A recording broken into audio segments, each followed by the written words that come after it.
The Jan6 defendants are acting out again. Some don't want to go to trial. Some are threatening judges. Some don't want to get sentenced because they're all waiting on the golden pardon from Donald Trump once he's in office.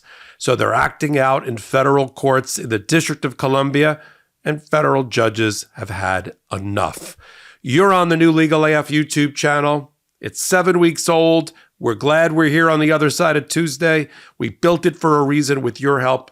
Support us. Hit the subscribe button, and I'm Michael Popok at The Intersection. Let's start with Zachary Alam, one of the most violent Jan6 insurrectionists. If this is a guy that Trump is considering giving a pardon to, he should think twice. And we need to continue to shine a light on these people so that when Donald Trump makes these decisions and he makes the wrong decisions and these violent criminals are let back out in the streets, he's to blame for it. Emptying the jails of people like Zachary Alam, who spent the last 4 years in pretrial detention because he's that bad of an actor as alleged. He was convicted already of 7 different felony counts, one of the most heinous ones. He is basically one of the reasons that Ashley Babbitt is dead. Let me rephrase that. He, Zachary Alam, worked his way through the building, eventually using a helmet to break the window glass panel of a door to the speaker's hallway leading into the speaker's chamber, Nancy Pelosi on the other side, while legislation was still going on. Elected officials were still in there. Through that broken glass, Ashley Babbitt, with her backpack, a former member of the military, tried to crawl. If she had gotten through and broken through while those legislative aides and congressmen and senators weren't yet out of there, Lord knows what would have happened. Real assassinations, real hangings, which was the goal of this bloody, riotous mob. It's through that window that Ashley Babbitt climbed. Now, she got taken out by Capitol Police and people that protect the senators and congresspeople. But it all started with Zachary Alam. And he was before Daphne Friedrich, and she had to decide at a sentencing what to do with him. He showed absolutely no remorse. Not only did he show no remorse, he demonstrated in court that he knew what he did was illegal, but that he believed that since he was getting some platinum golden pardon from Donald Trump any day now, that he shouldn't be sentenced to anything. And that's not how sentencing works. If he's able to secure a pardon from Donald Trump, that's a whole nother issue. But he needs to be tried, convicted, and sentenced first. And that's what's going to happen. They were there for sentencing, and Judge Friedrich was prepared. Now, government had done all of the analysis under the federal sentencing guidelines and figured out that the proper sentence for him, for Zachary Alam, was about 11 years. He also had 20 prior arrests and a couple of convictions in there. And his mental health may not be the greatest. In fact, when the judge did the sentencing and she gave him 8 years with credit for 4 years time served, so 4 more years, she noted that he has mental health problems and that she hoped he got placed, and the judge's recommendations often to come into place when the Bureau of Prisons places people, that he be placed in a mental health treatment facility. She even said to him at the end, to which he had no reaction, she said, I look forward to seeing you 60 days after your release from jail in 4 years. And then he went off. But when he was there, he was busy. He said, this is one of my favorite parts of the report on the sentencing hearing before he got 8 years. And to put it in perspective, other than the Proud Boys and the Oath Keepers, 8 years is almost tippy top of some of the highest sentencing that was ever given. He was even charged with obstruction of justice and a number of other felony counts, right? And so he's at the tippy top. He's at the head of his class for the amount of years being given if you're not an oath keeper or a Proud Boy, who those guys got 10, 12, 14 years plus. But in doing the sentencing, he looked at her and he said, I'm not going to even accept a second-rate pardon. I'm going to only accept a first-rate pardon, where I not only get a pardon, but I get restitution, meaning I guess he wants money for 4 years in jail from the government. I mean, frankly, that's an interesting concept that he's raised.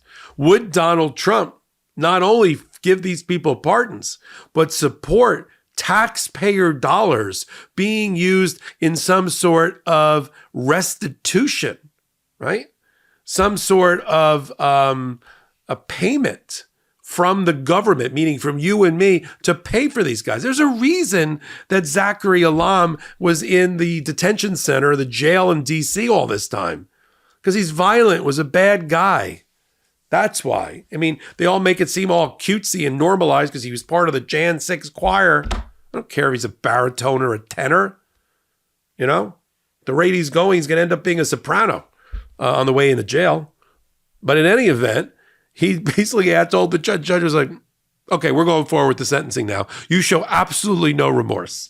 In fact, she said point blank, I'm going to read to you from her notes. This is the judge's sentencing, the notes of the judge's sentencing. She said, I have no choice. I have to create a deterrent, or otherwise other people are going to do this. She said, your continued defense of your actions suggests to the court that deterrence is critically important in this case. And I look forward to seeing you 60 days after you get out.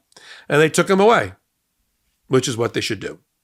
Now, wants to help these kind of people? You got other people in other courts, I'm going to do some other hot takes on them, who are telling judges, federal judges, and threatening them, don't put me through a trial before Donald Trump gets inaugurated. I'm getting a pardon. And it's very public about that. And threatening the judge. We've had that already happen.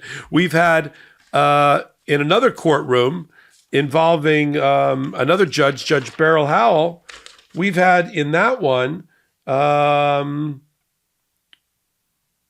again, him saying that his sentencing should be delayed until after Donald Trump is put into office. See, all of these people followed their fearless leader. He got back into office, and now they think they're going to be rewarded with first-class pardons.